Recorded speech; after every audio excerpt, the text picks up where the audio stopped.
রাষ্ট্রের সমাধান মুসলমানদের কাছে আগে থেকেই আছে, যে রাষ্ট্র চলবে খেলাফা সিস্টেমে আর অর্থনীতি চলবে ইসলামী অর্থনীতি, না পুঁজিবাদ না সমাজতন্ত্র। ব্যক্তি টাকা ইনকাম করবে, ব্যক্তি মালিক হবে, কিন্তু জাকাতও দিতে হবে, সমাজের গরিব শ্রেণীকে ওসরও দিতে হবে। ভারসাম্য সবচেয়ে সুন্দর, সবচেয়ে দামি, সবচেয়ে ব্যালেন্স সিস্টেম।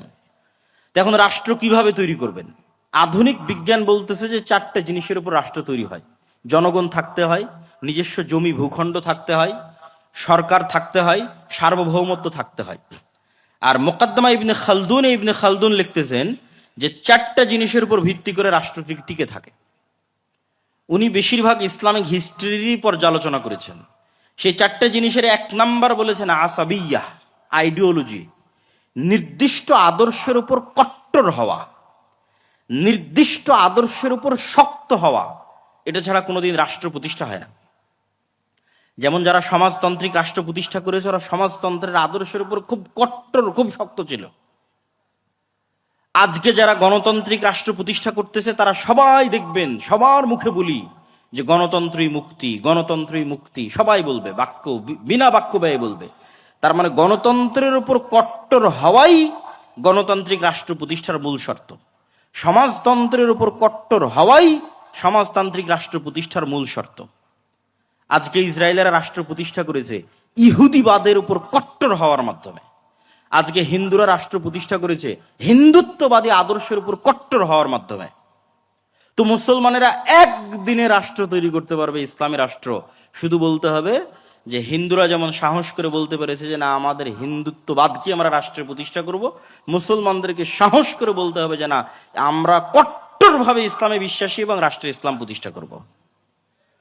যখন কট্টরভাবে বলতে পারবেন, সেই দিন রাষ্ট্র প্রতিষ্ঠা হয়ে গেছে।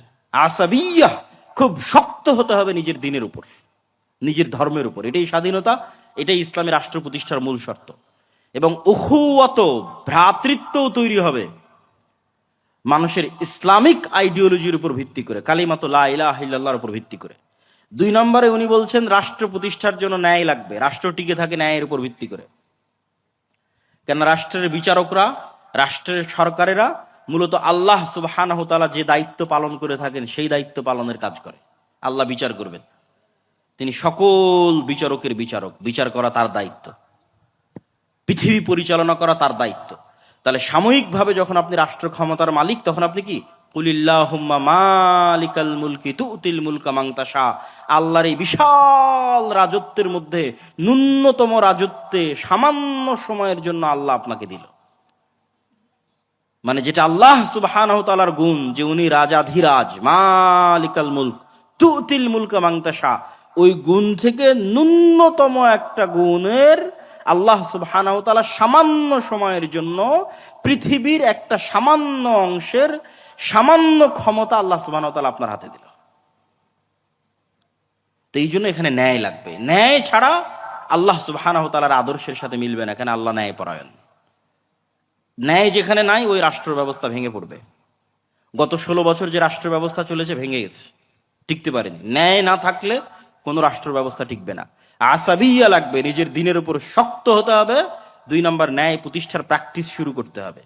3, মোকাদ্দমা ইবনে খালদুনে তিনি লিখেছেন যত রাষ্ট্র ধ্বংস হয়ে গেছে ভোগ বিলাসিতার কারণে, এবং 4 নম্বর দুর্নীতির কারণে ধ্বংস হয়ে গেছে। ইসলামী রাষ্ট্র মানে সবাই হিজাব করবে, সবাই পর্দা করবে, সবাই নামাজি হবে, এটা তো অবশ্যই আছে। কিন্তু সবাই ধরেন সালাত আদায় করলো, সবাই হিজাব করলো, পর্দা করলো, কিন্তু সবাই একজন আরেকজনের উপর জুলুম করতেছে, তাহলে এটা ইসলামী রাষ্ট্র নয়।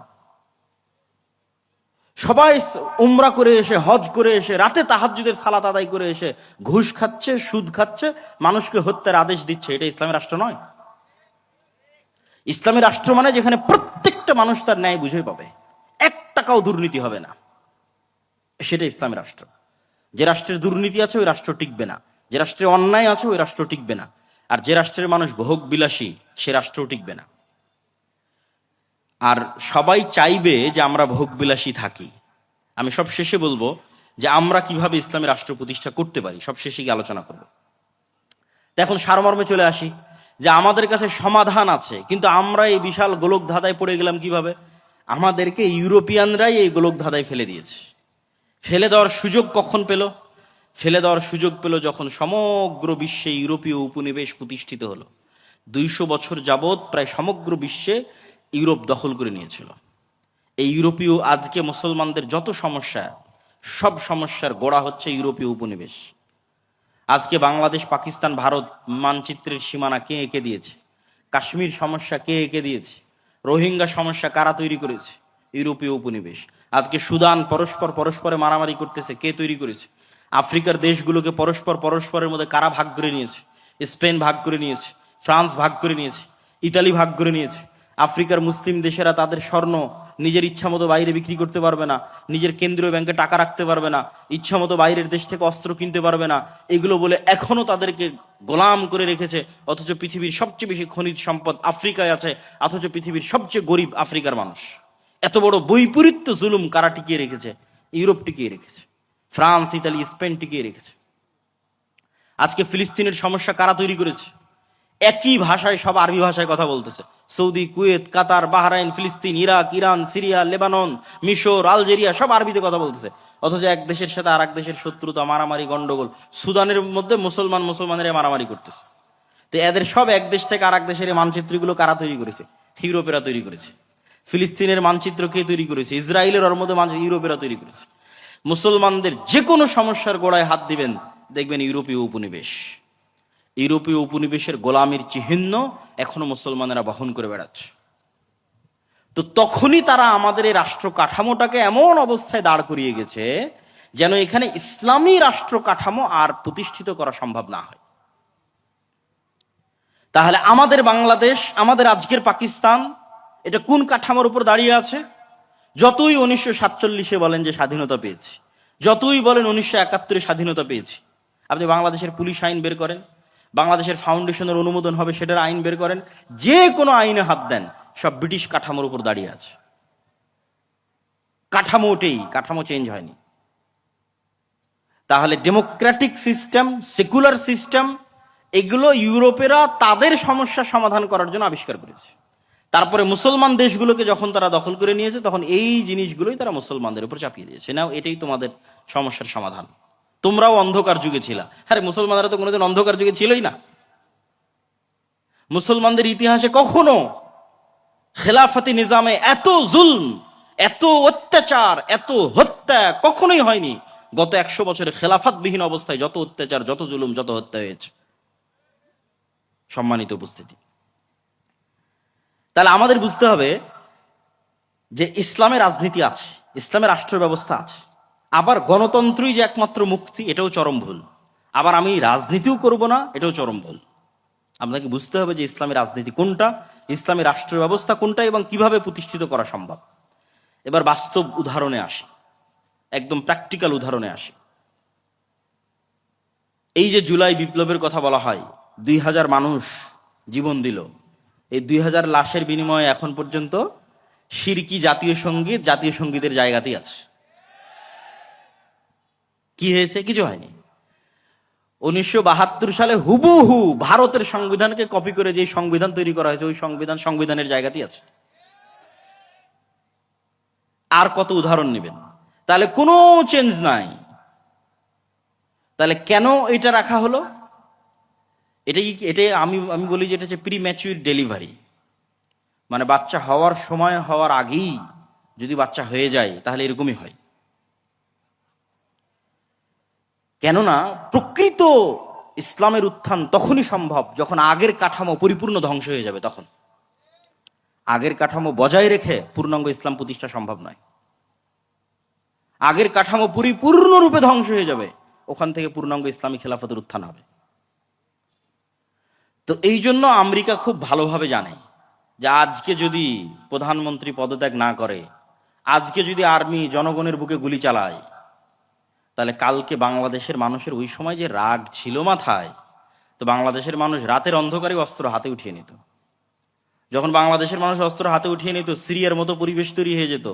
সিরিয়ার বাশার আল আসাদের বাহিনী নিজ জনগণের বুকে গুলি চালাচ্ছে, বাংলাদেশ আর্মিও তার জনগণের বুকে গুলি চালাতো। বাংলাদেশের মানুষ অস্ত্র উঠিয়ে নিত, ইন্ডিয়ান আর্মিও বাংলাদেশে ঢুকে যেত। 15-20 বছর যুদ্ধ চলতো, আগের কাঠামো পরিপূর্ণরূপে ধ্বংস হয়ে যেত। আগের কাঠামো পরিপূর্ণরূপে ধ্বংস হওয়ার পর পূর্ণাঙ্গ ইসলামী খেলাফতের উত্থান হতো। কিন্তু এতে অনেক রক্ত, অনেক শ্রম, অনেক পরিশ্রম যেত। কিন্তু আমেরিকা এটা খুব ভালোভাবে জানে যে এখন যদি আর্মি অস্ত্র উঠাই তাহলে এই কাঠামো শেষ। যে গণতান্ত্রিক কাঠামো আছে, ব্রিটিশদের যে কাঠামো আছে, এটার কবর রচনা হয়ে যাবে। অতএব যার উপর রাগ উঠেছে সে পদত্যাগ করুক, মানুষ ঠান্ডা হয়ে যাক, কিন্তু কাঠামো বেঁচে যাক। বুঝেননি মনে হয়? তাহলে সব মানুষের রাগ উঠে গেছে, বাঙালি যেহেতু হুজুগে বাঙালি, যেই মানুষের উপর রাগ উঠে গেছে, বাবা তুমি এখন সরে যাও, সরে গেল, মানুষ সব ঠান্ডা হয়ে গেল, কাঠামো যে কার সেই থাকে, কোনো পরিবর্তন নাই। এই হলো অবস্থা, সম্মানিত উপস্থিতি। এবং এইভাবেই খেলা হয়। যেহেতু আজকের আধুনিক বিশ্বের মূল ক্ষমতার চাবিকাঠি তাদের হাতে, সুতরাং তারা এইভাবেই খেলে। তাদের কাঠামো তাদের টিকিয়ে রাখতে হবে, কেন কাঠামো ভেঙে পড়লে সেখান থেকে ইসলামের উত্থান হবে।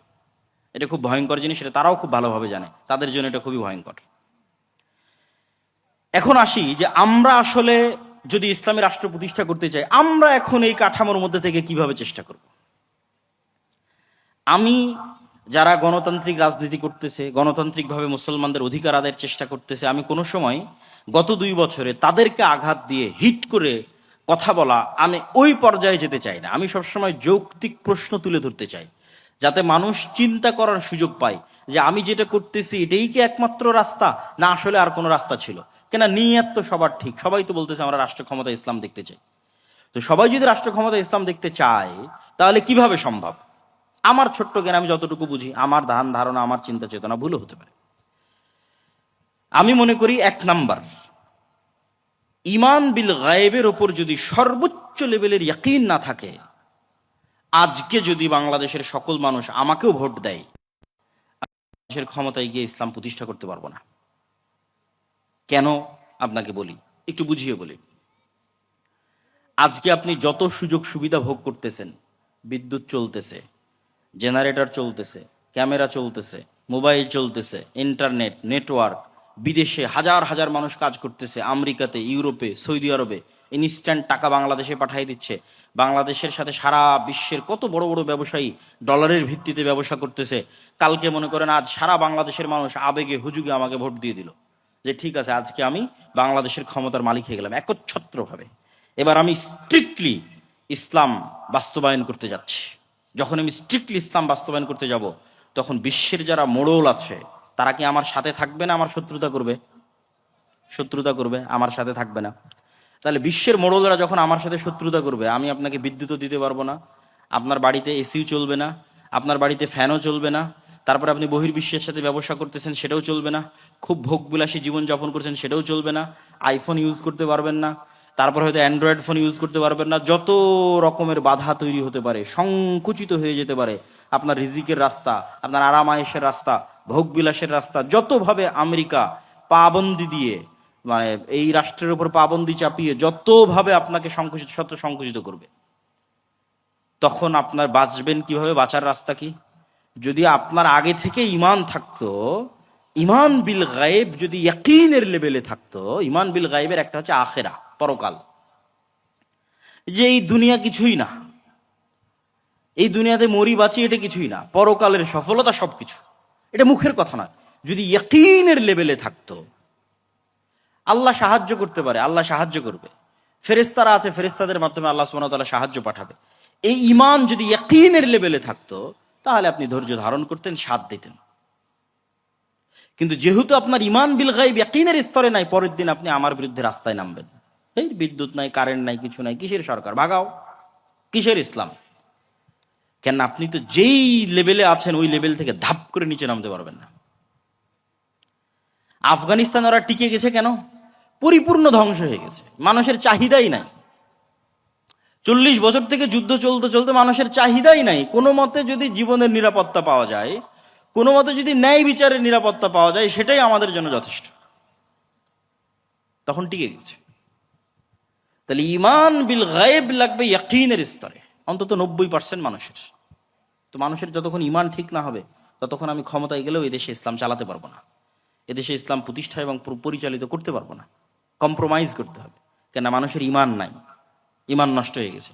এই জন্য আল্লাহর পথে যাত্রা এই বইটা পড়তে হবে। এটা কিন্তু আমার অনুভূতি থেকে লেখা। যে জুলাই পরবর্তী যখন সব ঘরানার আলেম ওলামা দল সংগঠন ইসলামী সবার সাথে যখন উঠা বসা করার সুযোগ হলো, তখন আমি নিজে রিয়েলাইজ করলাম যে ইমান বিল গায়েবে মুসলমানদের বিশ্বাস নাই। এমনি মুসলমানেরা মুখে বলে আল্লাহর উপর বিশ্বাস, ফেরেস্তার উপর বিশ্বাস, পরকালের উপর বিশ্বাস, বাস্তবে নাই। এবং লাস্ট গত কয়েকদিন এটার উপরই আমার বক্তব্য আছে, যদি কারো বক্তব্য দেখার সুযোগ থাকে অথবা আগামীকাল যদি কথা বলার সুযোগ হয়, তখন ইমান বিল গায়েবের উপর ইয়াকিনের লেভেলে ইমান বিল গায়েবের বিশ্বাস নিয়ে যাবে। 2, ইমান বিল গায়েবের সবচেয়ে বড় বিষয় হচ্ছে আল্লাহর শক্তি, আল্লাহর ক্ষমতার উপর ভরসা। মুসা আলাইহিস সালাম জীবনেও তার দুনিয়াবী শক্তি দিয়ে ফেরাউনের সাথে জিততে পারবে না। মুহাম্মদ সাল্লাল্লাহু আলাইহি ওয়াসাল্লাম, খোলাফায়ে রাশিদিন, আমর ইবনে আস, খালিদ বিন ওয়ালিদ, এদের ক্ষমতা নাই দুনিয়াবী শক্তি দিয়ে পারস্য রোমান সাম্রাজ্যের বিরুদ্ধে জিতে, কোনোদিন সম্ভব নয়। ইসলাম কোনোদিন দুনিয়াবী শক্তিতে বিজয় অর্জন সম্ভব নয়। সালাউদ্দিন আইয়ুবের দুনিয়াবী শক্তিতে ফিলিস্তিন বিজয় সম্ভব নয়। এগুলো সব আল্লাহর সাহায্য। তো আল্লাহর সাহায্য পৃথিবীতে নেমে আসবে কিভাবে? যখন ইমান বিল গায়েব হয়ে যাবে। আগের বক্তব্য যখন শুনবেন বা এই বইটা যখন পড়বেন, যখন আপনার ইয়াকিনের লেভেলে চলে যাবে না ফেরেশতা আকাশ থেকে নেমে আসতে পারে, ইয়াকিনের যখন চলে যাবে না এই দুনিয়া কিছুই না, পরকালই সবকিছু, ইয়াকিনের লেভেলে যখন চলে যাবে, আল্লাহ সুবহানাহু ওয়া তাআলার অস্তিত্ব এবং ক্ষমতার উপর বিশ্বাস যখন ইয়াকিনের লেভেলে চলে যাবে, তখন এবার আপনি আমল দিয়ে আল্লাহর সাহায্য দুনিয়াতে টেনে নিয়ে আসবেন। আর পৃথিবীতে আল্লাহর সাহায্য টেনে নিয়ে আসার সবচেয়ে শক্তিশালী টেকনোলজিগুলো মুসলমানদের